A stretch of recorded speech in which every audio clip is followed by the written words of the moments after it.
Monsieur le Président, John Simpson de la BBC.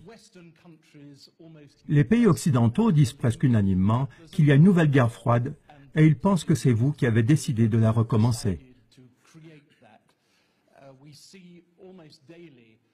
Presque tous les jours, on voit des avions russes procéder à des manœuvres dangereuses près de l'espace occidental.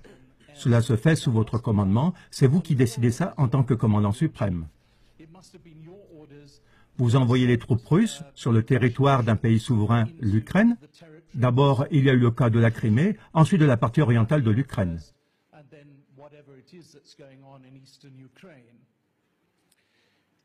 Maintenant, vous avez un certain problème avec le cours du rouble. Vous allez avoir besoin de l'aide, de la compréhension et du soutien d'autres pays, et notamment des pays occidentaux. Est-ce que vous allez profiter de cette occasion pour dire à l'Occident, si je puis me permettre de poser cette question, que vous ne souhaitez pas une nouvelle guerre froide et que vous allez maintenant faire tout votre possible pour résoudre le problème en Ukraine? Merci.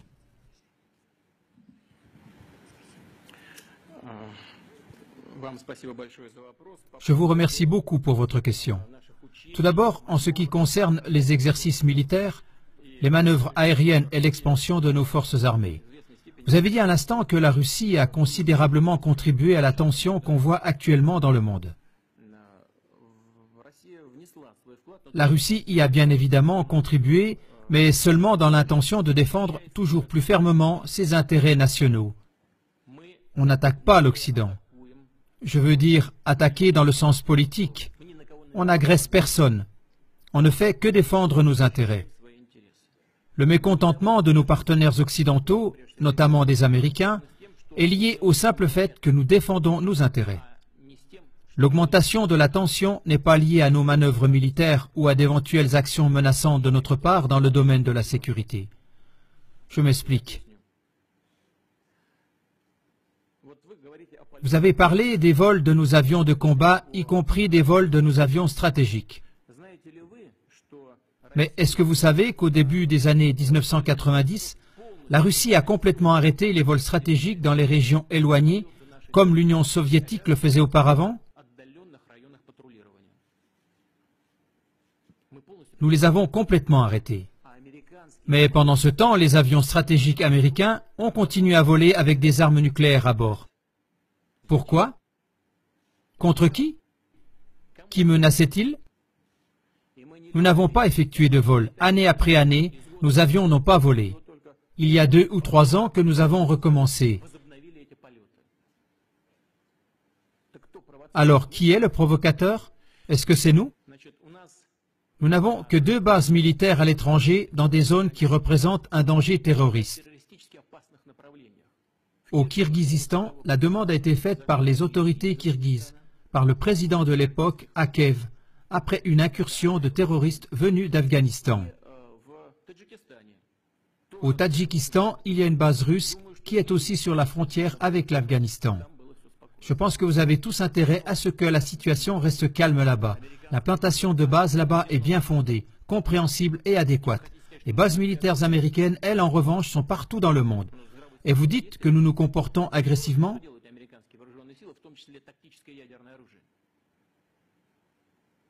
Le bon sens, il est où?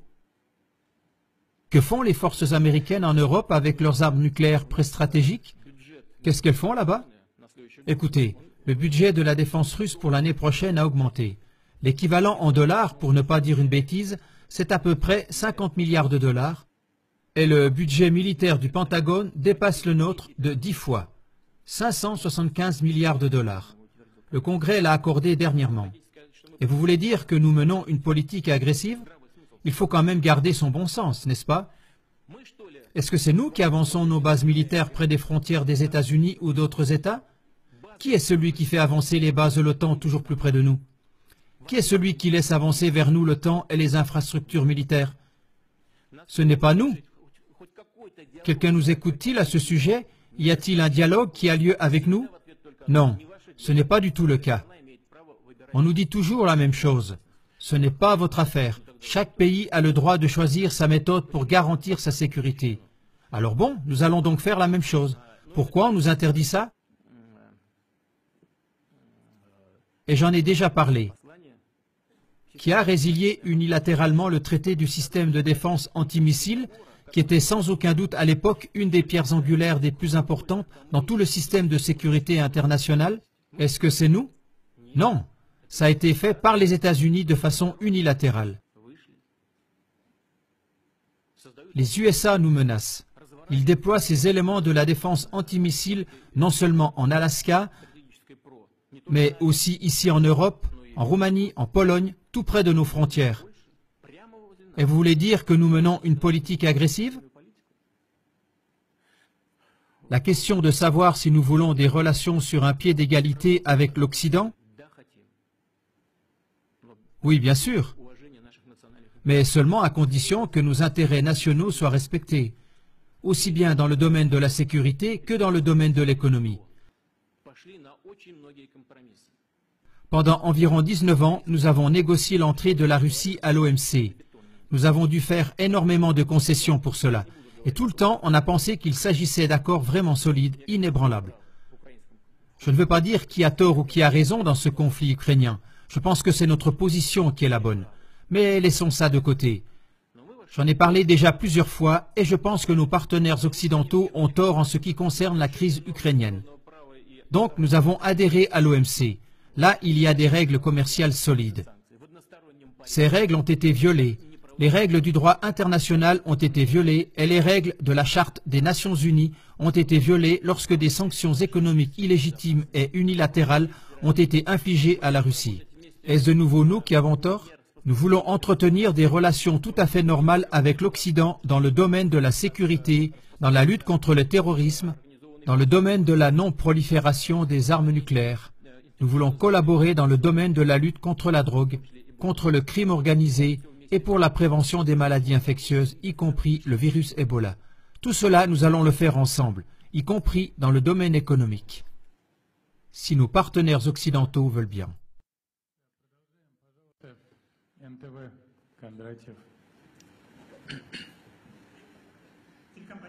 Vladimir Vladimirovitch, Monsieur le Président, 25 ans se sont écoulés depuis la chute du mur de Berlin. Vous avez vous-même été témoin de cet événement quand vous travailliez à l'époque en RDA.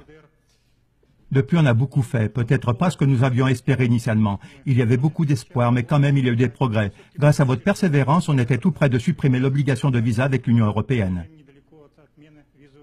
Et maintenant, en cette année d'anniversaire de la chute du mur, en quelques semaines à peine, il y a à nouveau un mur qui est érigé. Pas en béton, mais il est là. Un mur invisible d'aliénation, de méfiance, d'accusation réciproque. Et où pensez-vous que ce refroidissement va nous conduire? Certains parlent déjà d'une nouvelle guerre froide. Est-ce qu'on va habiter dans des mondes séparés ou bien est-ce qu'on a des possibilités pour reconstituer le dialogue et la coopération?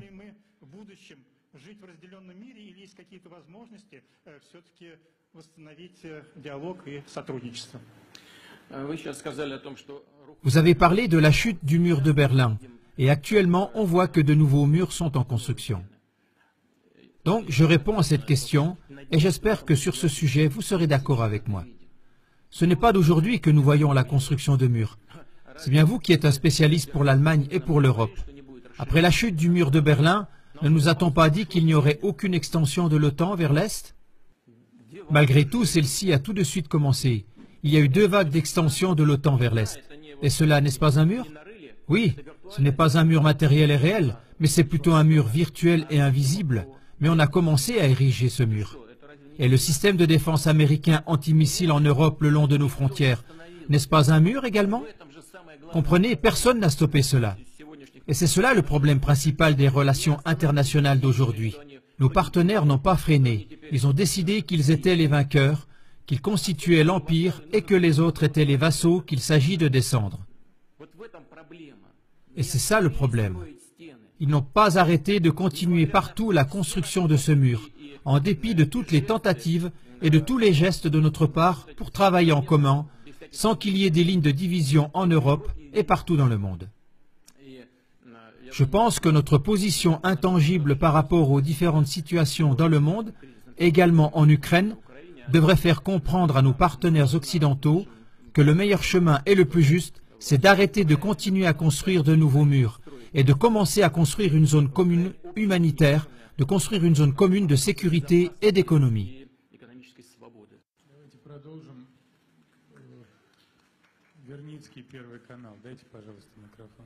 Monsieur le Président, ce qui se passe actuellement avec notre économie, est-ce le prix pour la Crimée? C'est maintenant le moment de l'avouer honnêtement.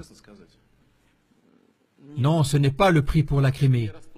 C'est le prix pour notre désir naturel de pouvoir subsister en tant que nation, en tant que civilisation, en tant qu'État. Et cela pour les raisons suivantes. Tout à l'heure, lorsque j'ai répondu à la question de votre collègue qu'après la chute du mur de Berlin et l'effondrement de l'URSS, on s'est totalement ouvert à nos partenaires occidentaux.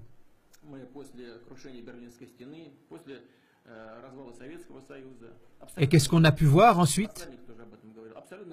Le soutien direct et total du terrorisme dans le Caucase du Nord, c'était de l'aide en direct. Comprenez-vous? C'est ainsi qu'agissent les partenaires? Je ne vais pas entrer dans les détails, mais c'est un fait et tout le monde le sait. Dans chaque question, quoi qu'on fasse, on aboutit toujours à des problèmes, à des résistances et à des luttes contre nous de la part de l'Occident. Rappelons-nous les Jeux Olympiques de 2014 à Sotchi. De quelle manière notre pays s'est préparé pour cet événement, avec quel enthousiasme et quelle joie nous l'avons fait? Avec ces Jeux Olympiques, nous avons voulu organiser une fête non seulement pour nous, mais aussi pour les amis du sport du monde entier. Et c'est un fait réel qu'on a essayé comme jamais auparavant, et jamais avec une telle ampleur, et jamais de façon aussi clairement coordonnée, de discréditer et de calomnier non seulement les préparations pour les Jeux, mais aussi les Jeux Olympiques eux-mêmes. C'est un fait évident. Mais pourquoi cela? Qui a besoin de cela? Et ça continue sans fin. Lors de la réunion du club Valdai, j'avais déjà utilisé l'image de l'ours russe. Pour beaucoup de gens, l'ours symbolise la Russie. À ce moment-là, j'avais comparé la Russie à l'ours qui protège sa taïga. Si nous continuons à analyser cette image de l'ours, alors moi-même j'ai parfois la pensée que notre petit ours devrait effectivement se tenir tranquille et qu'il devrait arrêter peut-être de chasser les marcassins à travers la taïga et à la place manger peut-être seulement des baies et du miel. Peut-être qu'alors on laisserait l'ours tranquille. Non, on ne le laissera pas tranquille parce qu'on voudra toujours enchaîner l'ours. Et dès qu'ils y arriveront, ils arracheront les dents et les griffes à l'ours. Dans notre langage moderne, cela représente les armes nucléaires de dissuasion. Dès que cela arrivera, que Dieu nous en protège, l'ours lui-même deviendra inutile et on s'appropriera la taïga.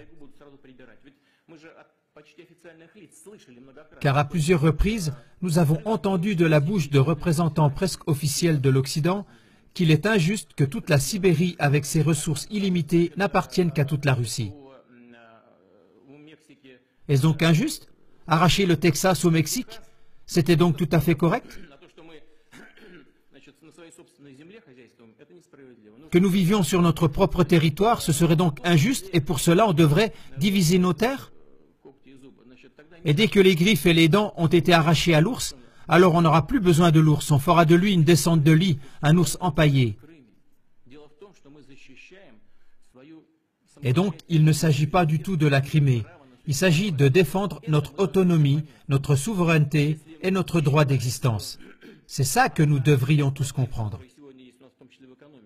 Si nous partons du fait qu'à peu près 25% de la situation de notre problème économique actuel est causée par les sanctions occidentales, et c'est ainsi, ces sanctions sont de 25 et 30% responsables de la situation actuelle. Nous devons comprendre cela et décider si nous voulons nous maintenir et combattre, et ce faisant, nous améliorons notre structure économique en utilisant les sanctions comme tremplin.